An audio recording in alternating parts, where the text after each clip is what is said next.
Uh, so, what does Central Park mean to you? I guess, I don't know, new adventures, a little bit. Like, this is the first time I've really been able to explore it today. And today's my birthday.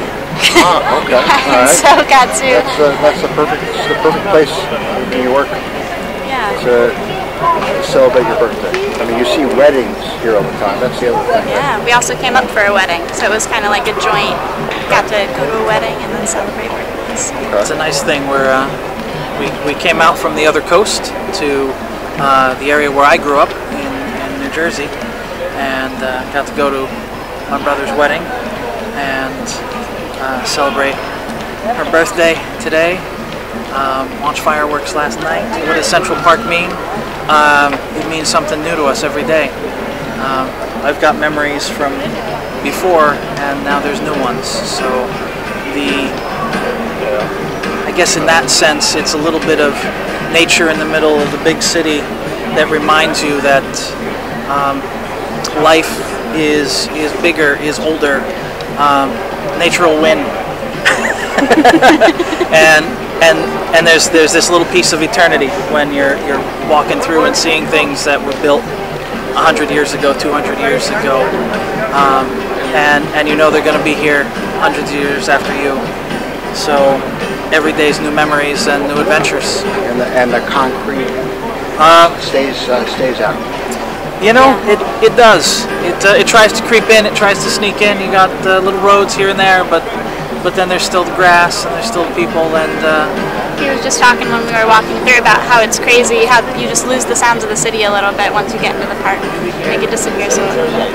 And there are parts, like if you go to the Ramble or to the North Woods, where you can't see any of the city, no buildings.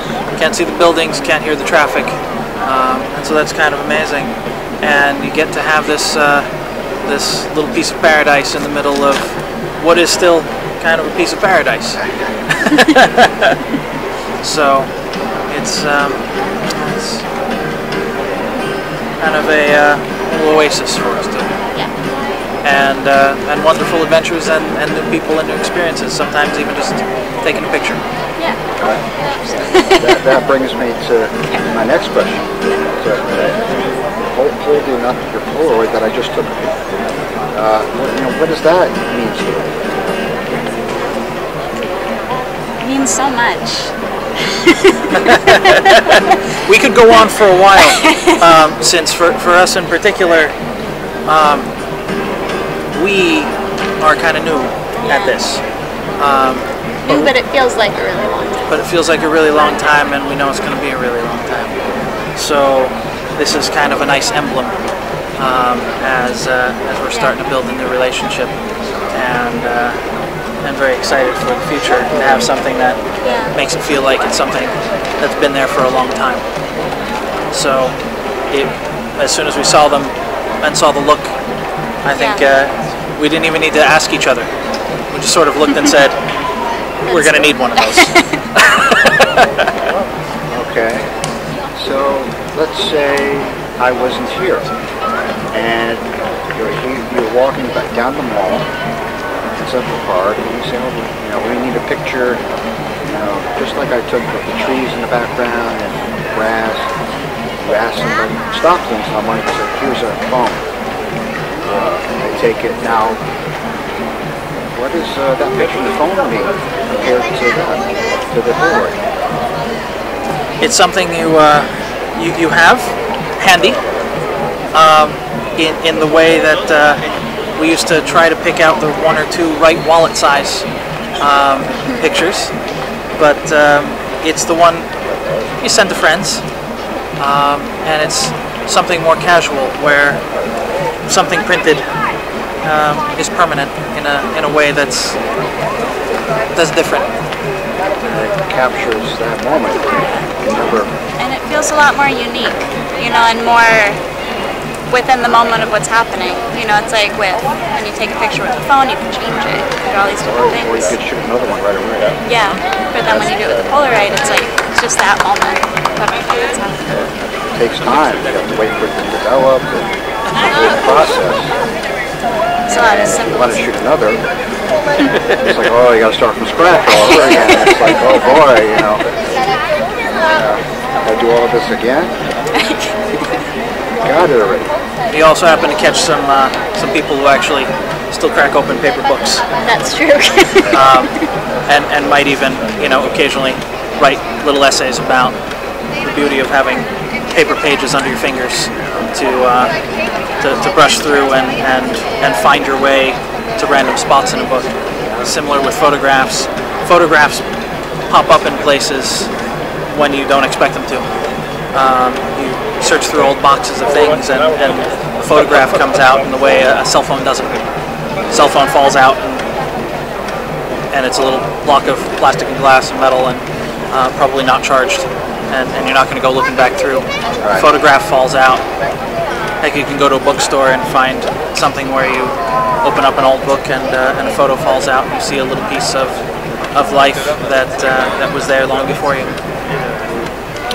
I feel like these can be protected more because when you have something that's digital, you can download it somewhere, you know, where you can have different copies of it. But with this, it's like it's the only one. And actually, the first thing I thought of as you handed it to me was, oh crap! I don't have any way to carry it with me and keep it safe. I'm going to give you an envelope. I've got to protect it. You're going to get an envelope. So yeah, it's also something where you say, I've got to protect this in a way that digitally you think, okay, protect it, I'll make a copy, I'll send it to somebody, it'll be there in some capacity. Paper photograph, we need to protect this. This is a little piece of us. So be careful.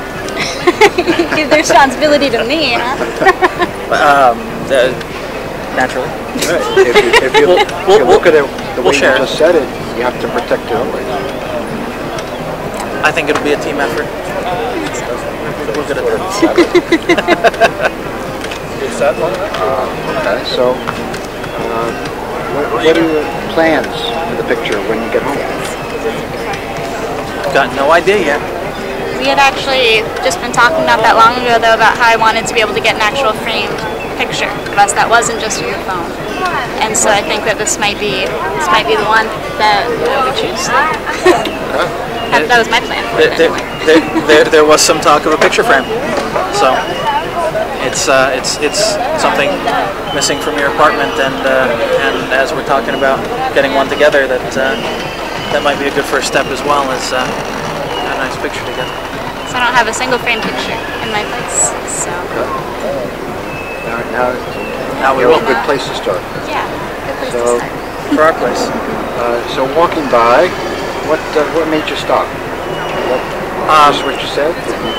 To make you feel a little better, and in total honesty, it was your art photos. Ah, okay. So those did catch our attention first. And we stopped to say those were really beautiful. You hear that, And everybody out there? then I glanced over and saw the vintage Polaroid pictures and said, Okay, well, that's the whole thing. I'm trying to do a little bit of both. Yeah. All right, so where are you from? Originally I'm from Wyoming, but I've been in Seattle for a while, and so I'm visiting from Seattle. originally from New Jersey, and by way of a lot of different places out in Seattle now, and there for a little while now.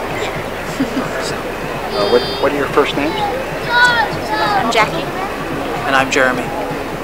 Okay, well, enjoy your visit to the park. Enjoy that Polaroid. Thank you. Thank you very We much. will.